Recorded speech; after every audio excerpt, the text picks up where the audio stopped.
اور پھر اللہ تعالیٰ مجھے ان سے ایک دن راحت دے دے، اللہ تعالیٰ مجھے ان سے راحت دے دے۔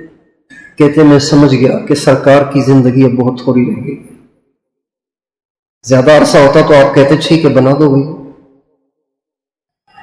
حضرت جابر فرماتے ہیں کہ آپ علیہ السلام میرے پاس عیادت کے لیے تشریف لائے تو پیدل آئے، اکیلے پیدل چل کے میرا حال پوچھنے آئے، بھائی جابر کئی دن سے میں نے سنا ہے آپ بیمار ہیں، کیا حال ہے؟ کبھی پاؤں میں درد ہے۔ آپ نے فرمایا دایاں ہاتھ رکھو اور بسم اللہ پڑھو اور یہ دعا پڑھو، اعوذ بعزت اللہ وقدرتہ من شر ما اجد واحاذر، 7 دفعہ پڑھو۔ حضرت جابر کہتے ہیں مجھے اتنا شدید درد تھا کہ میں نے کہا میں مر جاؤں گا، لیکن جو ہی میں نے 7 دفعہ یہ دعا پڑھی ایسے درد غائب ہو گیا جیسے تھا ہی نہیں۔ یہ 2 حدیثیں ہیں جن کو میں نے ملا کے پیش کیا آپ کے سامنے۔ یہ الگ حدیث ہے کہ آپ علیہ السلام میری عیادت کے لیے تشریف لائے اور پیدل ہی آئے، اور دوسری حدیث میں یہ کہ آپ تشریف لائے، تو اندازہ تھا کہ شاید یہ ایک ہی بات ہوگی جس میں آپ نے دعا بھی سنائی اور ان کو پاؤں میں درد تھا۔ حضرت انس فرماتے ہیں کہ آپ علیہ السلام نے جو حج کیا نا، حجۃ الوداع، تو آپ کی اونٹنی پہ جو کجاوا تھا نا، جو چادر تھی، موٹی چادر جو تھی وہ پرانی سی تھی۔ کجاوا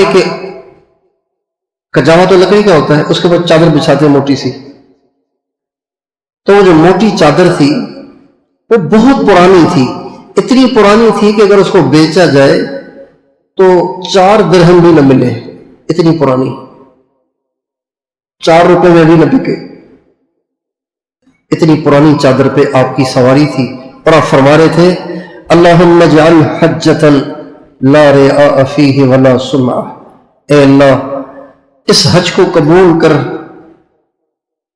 اور یا اللہ اس حج کو ایسا بنا کہ اس میں نہ ریا ہو نہ دکھاوا ہو، نہ کسی کو دکھانا ہو نہ کسی کو سنانا ہو، نہ اکڑ ہو نہ اس میں تکبر ہو۔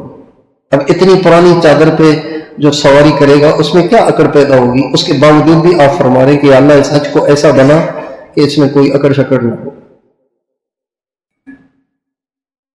ہمارے ہاں جب بچے بچیاں کچھ زیادہ پڑھ لیتے ہیں نا تو سمجھتے ہیں کہ اب ہم نے کام وام کوئی نہیں کرنا، چاہے مدرسے میں پڑھ لیں چاہے اسکول کالج میں پڑھ لیں، چھوٹے چھوٹے گھر کے کام کرنے میں وہ آر محسوس کرتے ہیں، حالانکہ نبی کریم صلی اللہ علیہ وسلم یہ چھوٹے چھوٹے کام خود کیا کرتے تھے۔ مدرسے میں پڑھنے والی بچی کو کہے نا کہ بیٹا آٹا گوندھ دو، وہ کہے گی میرا تو سونا بھی عبادت ہے، وہ مجھ سے آٹا گوندوا رہی ہیں۔ فرشتے پر بچھاتے ہیں اور آپ لوگ مجھے کہتے ہیں کہ آٹا گوندو۔ سرکار دو عالم، وجہ کائنات، خاتم النبیین، سید المرسلین صلی اللہ علیہ وسلم کی سب سے پیاری بیٹی فاطمہ، کہ جو جنت میں جانے والی ساری عورتوں کی سردار ہے، ان میں سب آ گئی، حضرت مریم بھی آ گئی، حضرت آسیہ بھی آ گئی، حضرت اماں عائشہ بھی آ گئی، حضرت اماں خدیجہ بھی آ گئی، حضرت حفصہ بھی آ گئی، حضرت جویریہ بھی آ گئی۔ اما ترضین ان تکونی سیدۃ نساء اہل الجنہ۔ علامہ مخدوم محمد ہاشم ٹھٹری رحمۃ اللہ علیہ نے اپنی کتاب میں دلائل سے اہل السنت والجماعت کا یہ نظریہ پیش کیا ہے کہ عورتوں میں سب سے افضل حضرت اماں فاطمہ، پھر حضرت اماں خدیجہ، پھر حضرت اماں عائشہ، اور چکی چلا چلا کے ہاتھ میں چھالے پڑ جاتے تھے، کپڑے میلے رہتے تھے، پانی بھر بھر کے چھاتی میں نشان پڑ جاتے تھے رسیوں کے، اور آٹا گوندھ رہی ہوتی تھی، آٹا خود گوندھ رہی ہوتی تھی، اور بال آٹے کے اندر گر رہے ہوتے تھے۔ پھر بال اٹھاتی تھی، پھر بال آٹے میں گر جاتے تھے، پھر بال اٹھاتی تھی، پھر بال آٹے میں گر رہے ہوتے تھے۔ حضرت اماں عائشہ آٹا خود گوندتی تھی، سارے نبیوں کے سردار کی بیوی آٹا خود گوند رہی ہیں۔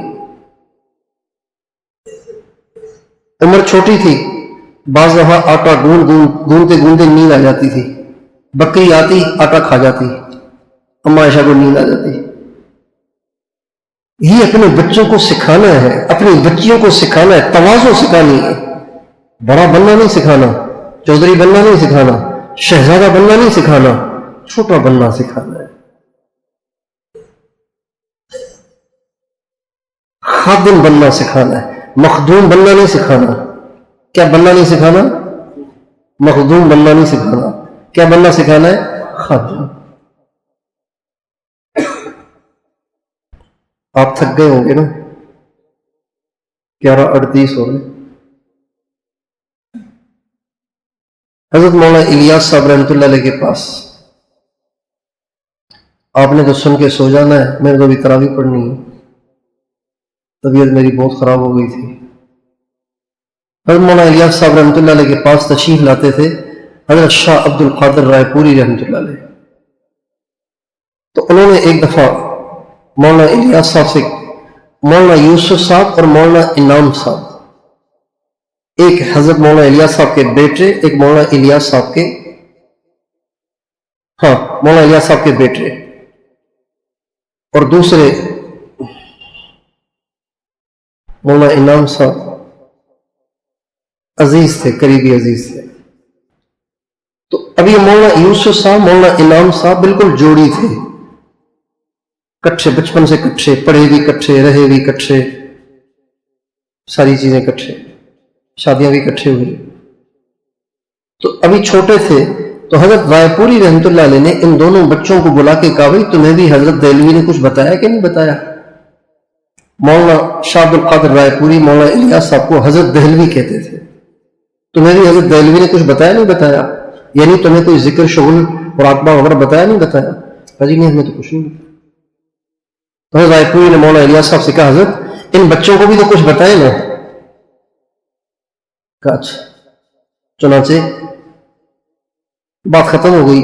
اگلی دفعہ جب حضرت رائے پوری تشریف لائے تو دیکھا کہ بچے بالکل بدلے ہوئے، ان کی کیفیت بالکل تبدیل۔ اللہ والوں کو پتہ چلتا ہے کہ کون اللہ سے کتنا تعلق رکھتا ہے، پتہ چل جاتا ہے۔ تو بچے بالکل بدلے ہوئے۔ تو حضرت نے پوچھا بھائی ماشاءاللہ تم تو بڑے بالکل بدلے ہوئے اس وقت، تو تمہیں کیا عمل بتائے حضرت نے؟ کہا جی 2 عمل بتائیں صرف۔ کتنے عمل بتائیں؟ ایک یہ کہ ہر کام نیت سے کرو، اور دوسرا آنے والے لوگوں کی خوب خدمت کرو۔ بس کون سے عمل بتائیں؟ نہ کوئی ذکر، نہ کوئی مراقبہ، ہر کام نیت سے کرو۔ کھانا کھانا ہے نیت کرو، یا اللہ آپ نے کھانے کو کہا ہے اس لیے کھا رہا ہوں، اس لیے کھا رہا ہوں تاکہ کھا کے پھر کام کرو۔ کپڑے کیوں بدل رہے ہیں؟ حضور کو صاف ستھرا رہنا پسند ہے۔ نہا کیوں رہے ہیں؟ ہمارے نبی نہایا کرتے تھے، نہانے کی سنتیں اسی سے زندہ ہوں گی۔ پیشاب کرنے کیوں جا رہے ہیں؟ اس موقع پہ پیشاب کرنے کا حکم ہے، جب پیشاب آئے تو پیشاب کرنا حکم ہے۔ سو کیوں رہے؟ اللہ کے نبی نے فرمایا نیند آئے تو سونا ہے۔ پھر ایک دن مولانا الیاس صاحب رحمۃ اللہ علیہ نے ان دونوں بچوں کو بلایا اور فرمایا وضو کر کے آؤ۔ دونوں وضو کر کے آ گئے۔ عصر کی نماز کے بعد فرمایا عصر کے بعد آ جانا، وضو کر کے آ گئے۔ دونوں بچوں کو بٹھایا اور بیعت کر لی، بیعت کے کلمات کہلوا دیے۔ پھر فرمایا چلو اللہ برکت دے، یہ الفاظ فرمایا چلو اللہ برکت دے، اور انشاءاللہ برکت ہی ہے۔ اور آگے چل کے پھر دونوں مولانا الیاس صاحب کے خلیفہ ہوئے، مولانا یوسف صاحب بھی مولانا الیاس صاحب کے خلیفہ ہوئے، مولانا انعام صاحب بھی مولانا الیاس صاحب کے خلیفہ ہوئے۔ تو اپنے بچوں کو سکھانا ہے، خدمتوں میں لگانا ہے، خدمتیں سکھانی ہے، چھوٹا بننا سکھانا ہے، تواضع سکھانی ہے۔ کہ ہمارا بچہ کسی سے یوں آنکھیں پھاڑ کے بات کر رہا ہے آپ فوراً بچے کو لے لیں اور اس کو سمجھائیں، بیٹا یہ لہجہ حضور کا نہیں ہے، یہ انداز حضور کا نہیں ہے۔ ہمارے نبی تو تواضع کا پیکر تھے۔ سکھائیں گے تواضع؟ اللہ تعالی ہم سب کو اپنی اولاد کی صحیح تربیت کرنے کی توفیق دے۔